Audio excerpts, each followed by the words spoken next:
Bienvenidos a Cruce de Palabras por Telesur.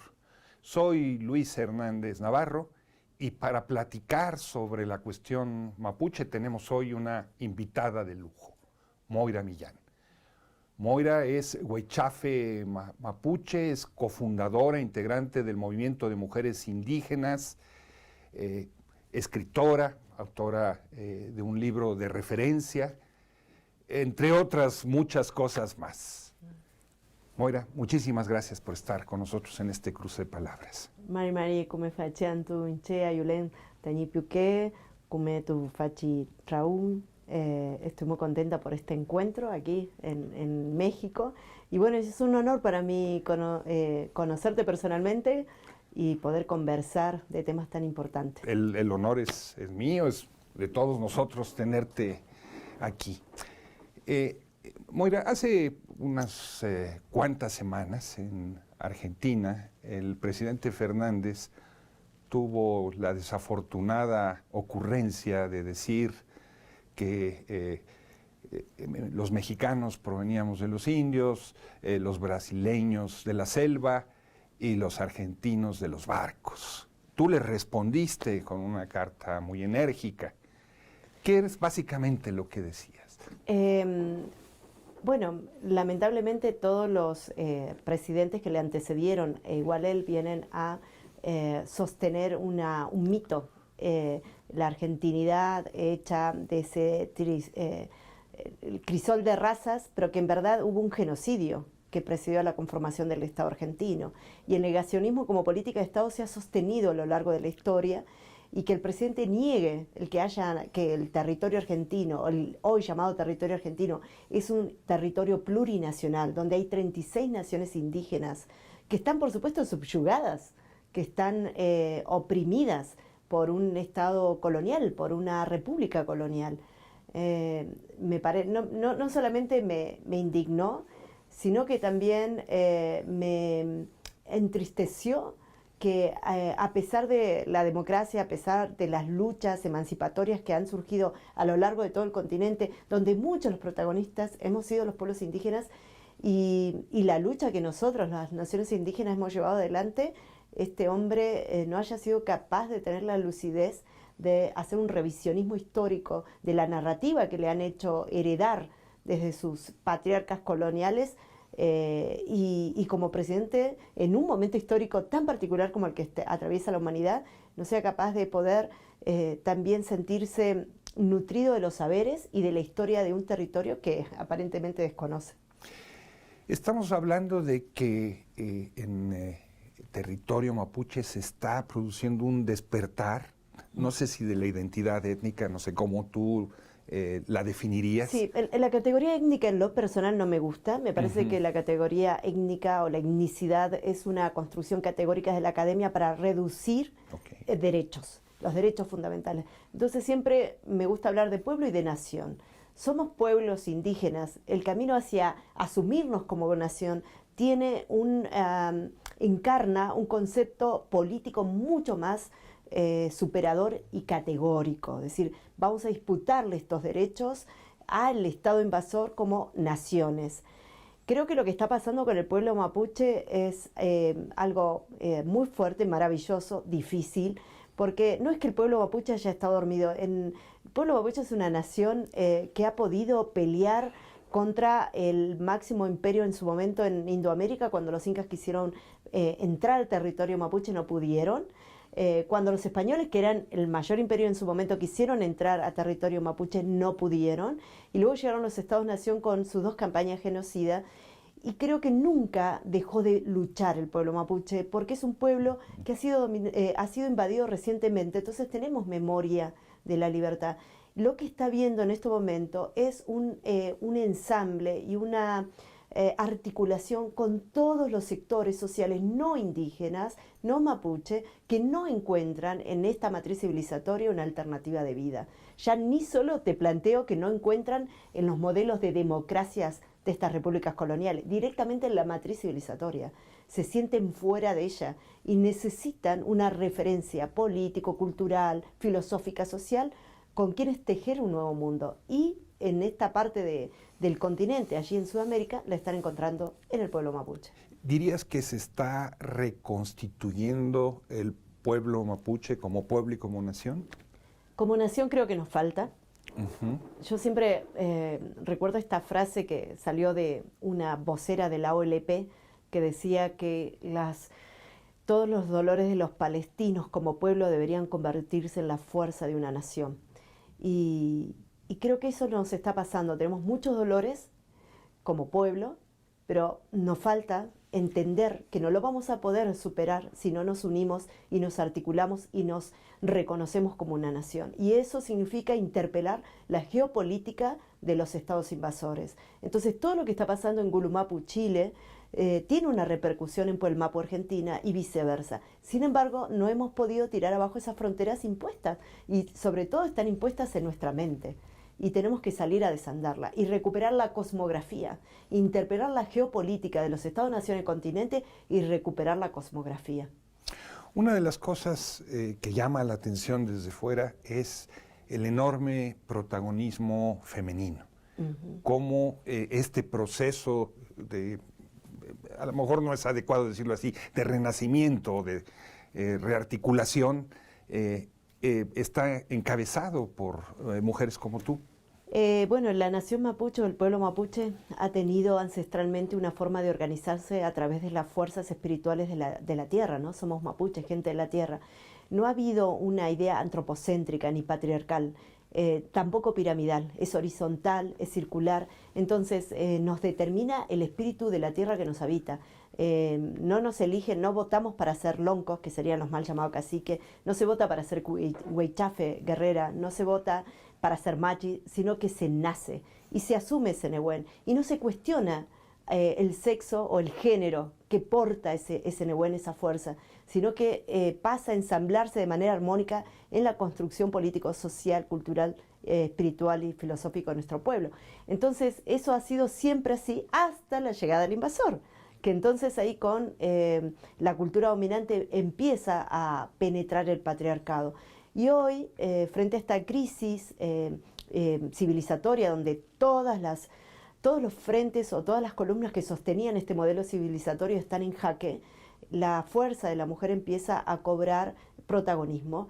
Y yo siempre digo que lo que está pasando en el mundo, no solo en el pueblo mapuche, Luis, en el mundo, es un despertar de las fuerzas telúricas. Es la tierra que necesita equilibrar, y para equilibrar necesita debilitar el patriarcado. Entonces empieza a despertar a las mujeres.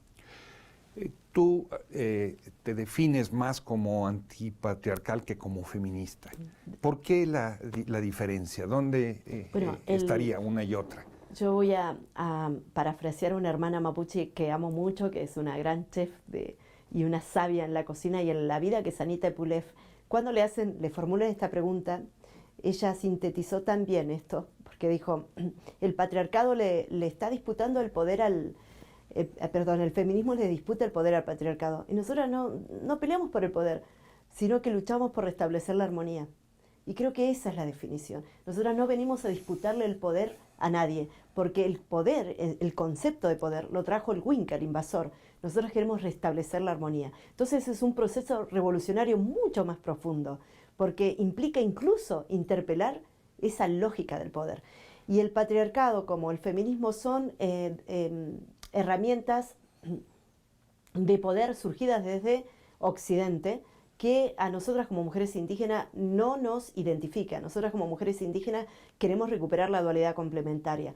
¿Hoy hay dualidad complementaria? No, Luis, no hay dualidad complementaria. Hoy el machismo hace que muchos de nuestros huaychafes varones, que nuestros loncos, grandes guerreros, salen a luchar por la agenda de derechos humanos, por la agenda de los derechos fundamentales de nuestro pueblo, pero golpean a sus mujeres, las maltratan, las oprimen. Entonces, al interior de nuestro pueblo hay tanta desigualdad, tanta opresión, tanto machismo como hay fuera de la sociedad. Entonces, lo que creemos es que tenemos que hacer un trabajo de recuperación de nuestra identidad. Entonces, más que feministas y antipatriarcales, somos anticoloniales. Y tenemos que sacar todo el colonialismo, y eso implica que nuestros huentros, nuestros puhuentru, nuestros hombres también interpelen sus privilegios patriarcales heredados de ese colonialismo. ¿Son también anticapitalistas? Por supuesto. O sea, si encontrás a un mapuche que sea procapitalista, será biológicamente o genéticamente mapuche, pero filosóficamente no. No, la propiedad privada llega con el Winca. Entonces tenemos una triada, tenemos por un lado el antipatriarcalismo, el anticolonialismo y el anticapitalismo. Los tres están estrechamente vinculados en tu visión. También tendremos que hablar del antiespecismo, por el nivel de maltrato de los animales también llega con el coloniaje. También creemos que todas las fuerzas... Decir eso, perdón, en un país ganadero... Sí, es complejo, porque incluso muchas de las comunidades mapuches tienen, bueno, una economía de sustento en base a ganado, pero no es por ahí que donde nosotros planteamos esto, sino que decimos todos los animales, todas las plantas, todas las fuerzas de la naturaleza tienen su puyo, tienen su espíritu, y nosotros teníamos una relación de armonía con todos los seres. Cuando nosotros planteamos este concepto de terricidio, que ahora seguramente vamos a abordar, decíamos, ¿qué es lo que no nos identifica de la categoría ecocidio, de la categoría femicidio, de la categoría genocidio? Que queda por fuera la espiritualidad. Es el epistemicidio no es solamente el asesinato o la eliminación de un modo de pensar la vida. También elimina con ello la relación armónica espiritual, de ese ecosistema espiritual perceptible. Muy difícil explicar esto a una sociedad completamente racionalista y antropocéntrica, pero los animales, las plantas, todo ello tienen espíritu, y lo que queremos hacer es volver a reparar esa relación quebrantada, restablecer la armonía. ¿Te parece, Moira, si vamos a una pequeña pausa? Claro que sí. Amigos, amigas, no se vayan, volvemos en muy breves instantes.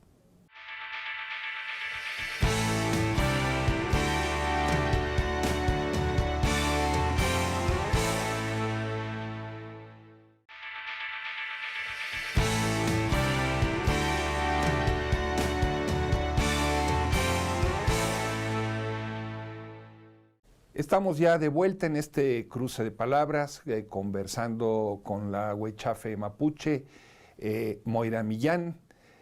Moira, apuntabas antes de irnos a la pausa esta idea fuerza de terricidio. ¿Qué quiere decir? ¿Cómo explicar esto? El terricidio es un concepto que viene a sintetizar todas las formas de asesinar la vida que encontró el sistema.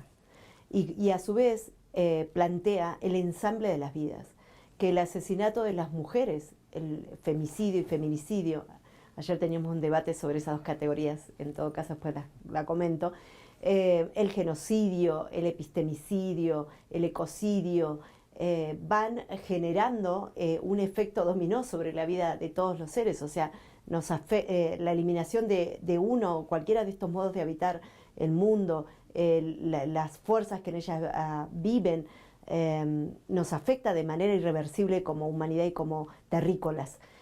Y además, esto de que te comentaba anteriormente, la incorporación de algo muy importante que es el ecosistema perceptible. Es decir, para los pueblos indígenas todo tiene energía, todo tiene su negüen, su fuerza.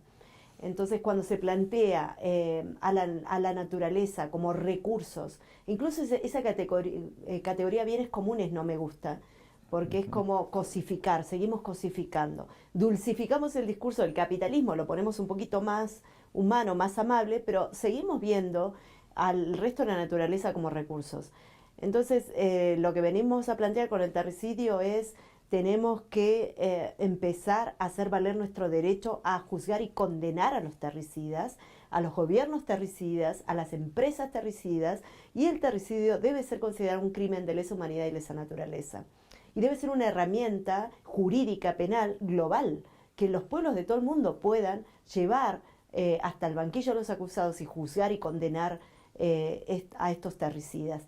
No va a ser fácil, porque ningún gobierno va a aprobar una ley que le permita a los pueblos que puedan ser juzgados y condenados, y lo mismo en las empresas. Nosotros planteamos las empresas terricidas deberían ser inhabilitadas de por vida, donde se compruebe que una empresa generó con su accionar, porque no solamente es contaminación y destrucción del ecosistema, traen tráfico de personas, tráfico de niños, femicidios, el alcoholismo, la droga, o sea, hay ciertos espejitos de colores que se venden como la panacea del progreso, Y detrás de todo ese paquete que se vende como la alternativa para salir hacia un desenvolvimiento económico pleno, nos trae en realidad destrucción y muerte de las identidades, de los derechos, de la vida. Bueno, ustedes organizaron este año una gran caravana, una gran marcha hacia el centro de Argentina. ¿Qué demandas tenían? ¿Qué buscaban con esta movilización? Bueno, esta caminata contra el terricidio busca emplazar, y lo logró, emplazar en agenda social y política que el terricidio es un crimen de lesa humanidad y lesa naturaleza y que tenemos que lograr que los estados los reconozcan así. También desglosar qué significa esto de terricidio.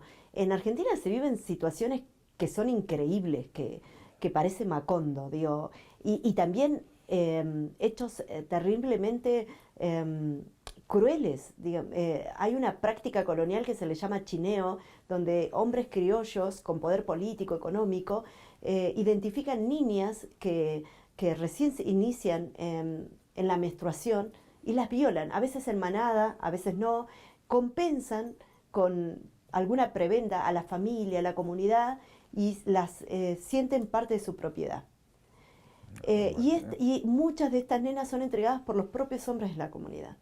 Entonces estas prácticas, como el chineo, que son criminales y que son justificadas por algunos administradores de la justicia como usos y costumbres, como prácticas de usos y costumbres, nosotros estamos diciendo son parte del terricidio.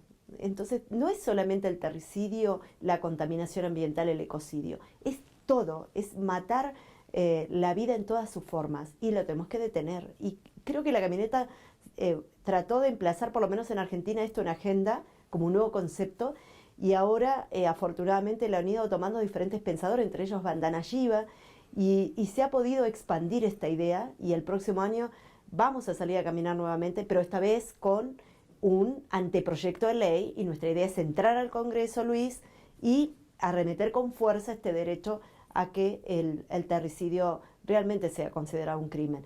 Y vamos a contar con aliados y aliades de todo el mundo, figuras notables que van a ir a caminar con nosotras. Ustedes han venido construyendo estos conceptos. ¿Cómo es eso? ¿Es un trabajo tuyo? ¿Es un trabajo tuyo con las comunidades? ¿Cómo es que esta forma de conceptualizar el mundo hoy surge? Es un trabajo de tejido comunal, si se quiere, pero fundamentalmente entre mujeres. El movimiento de mujeres indígenas somos centenares de mujeres organizadas en este espacio de manera autónoma, sin patriarcas, sin partidos políticos, sin iglesias, es completamente autónoma. Yo al venir a México me di cuenta que estamos construyendo un fenómeno político allí con el movimiento de mujeres indígenas que no tiene algo comparativo en el resto de América, al menos donde yo he viajado.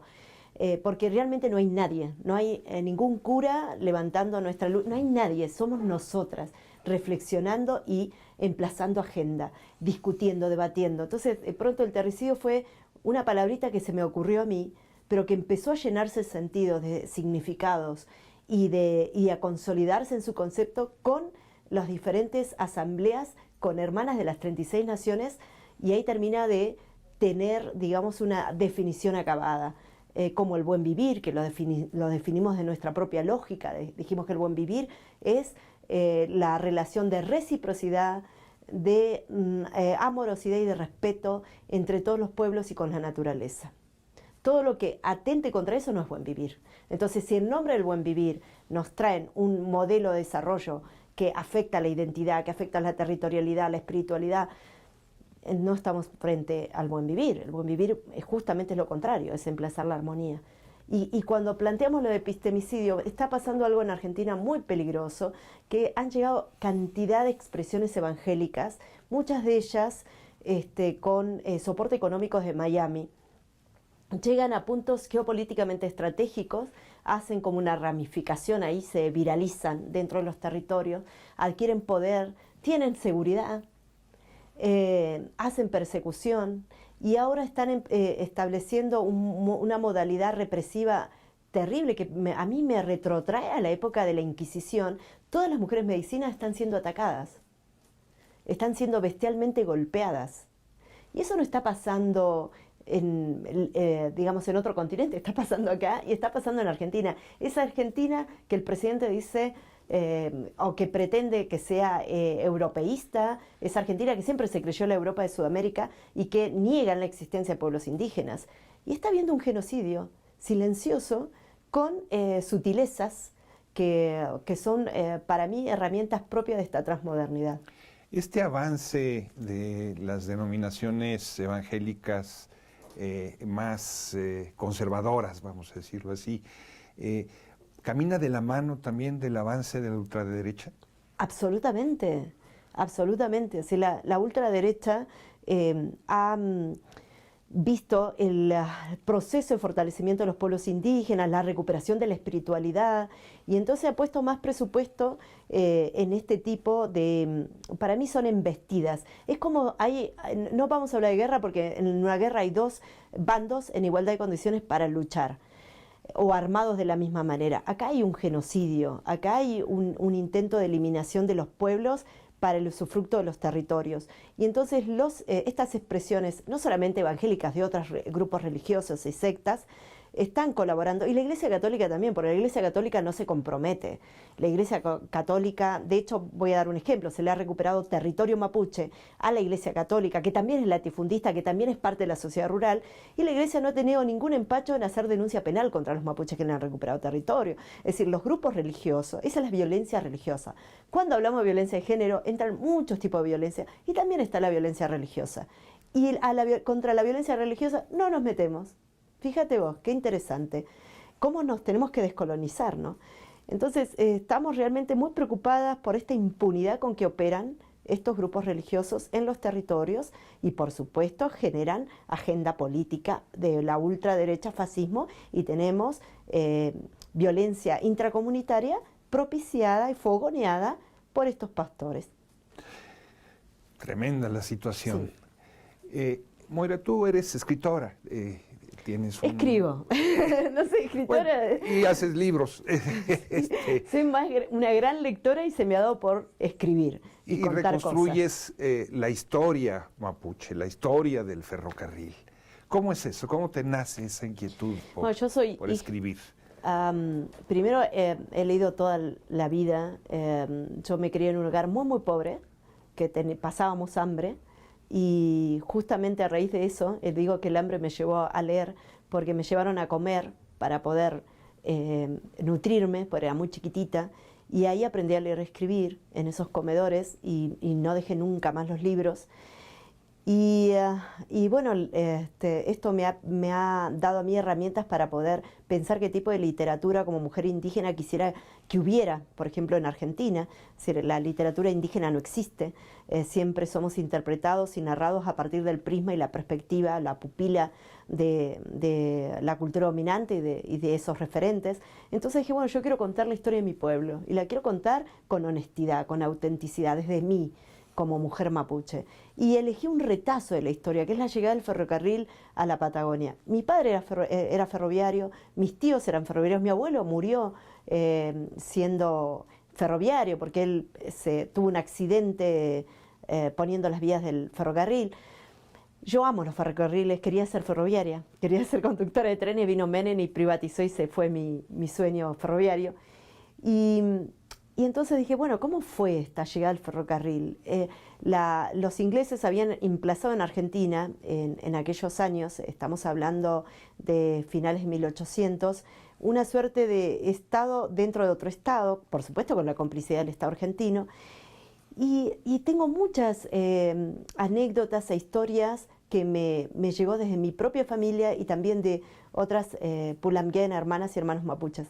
Las ensamblé y conté sobre el tren del olvido, que lo que trata de llevar es la reflexión de cómo todo ese espejismo de las propuestas de desarrollo son fugaces como estrellas y que llegan a nuestros territorios proponiéndonos una mejor vida, pero que no duran nada, y la afectación ha sido mayor que lo que ha traído como beneficio. Y un poco el tren del olvido habla de eso, la resistencia del pueblo mapuche al ferrocarril, cómo después se introduce de todas maneras. Y no llego a la época en que Perón estatiza el ferrocarril. Tendría que escribir una segunda parte de esa misma novela. Pero es muy interesante ver el proceso de invasión de los ingleses y los argentinos en territorio mapuche y cómo finalmente consuman su proyecto de poner el ferrocarril a pesar de que había oposición. Estás hablando desde esa novela de la presencia de un imperio, del imperio inglés. ¿Esa es la situación que se sigue viviendo hoy en día en territorio mapuche? ¿Las nuevas potencias están también allí junto con los grandes inversionistas? Totalmente. Creo que ahora es como este imperio adquiere otros rasgos, ¿no? Es una corporocracia conformada por transnacionales que van presionando a sus embajadas y que quieren entrar al territorio mapuche a saquear, a contaminar todo. Geopolíticamente, el pueblo mapuche está en un lugar estratégico. Toda la Gualmapu, que es Gulu Mapu Chile, Pueblo Mapu Argentina, va desde el Pacífico al Atlántico. Los principales puertos de exportación minera están en territorio mapuche. El suministro de energía eléctrica, por lo menos de Pueblo Mapu, aporta más del 47% a lo que es la red federal de energía hidroeléctrica. Más del 64% del consumo interno de gas, de petróleo y supongo yo de exportación sale de territorio mapuche. Es decir, es troncal en la economía de Chile y de Argentina. Entonces, que el pueblo mapuche hoy esté hablando de emancipación, de libre determinación, es preocupante ya no solo para los estados argentinos y chilenos, sino para todas las transnacionales. Ahora bien, esta propuesta de libre determinación implica independentismo. Esto para mí me parece también muy confuso, la falta de desinformación, porque dicen, no, los mapuches quieren un Estado, los mapuches queremos libre determinación. Todavía no sabemos si queremos un Estado, tal vez no queremos un Estado. Yo como mujer mapuche, yo quiero una revolución con el pueblo argentino, con el pueblo chileno, con los pueblos del mundo. Y creo que los modelos de Estado-nación y sobre todo estas repúblicas coloniales están muy lejos de representar los intereses de los pueblos. Moira, el tiempo se nos vino ya encima. Muchísimas gracias por compartir con nosotros toda esta reflexión sobre tu pueblo. Rumén Mañón, muchas gracias.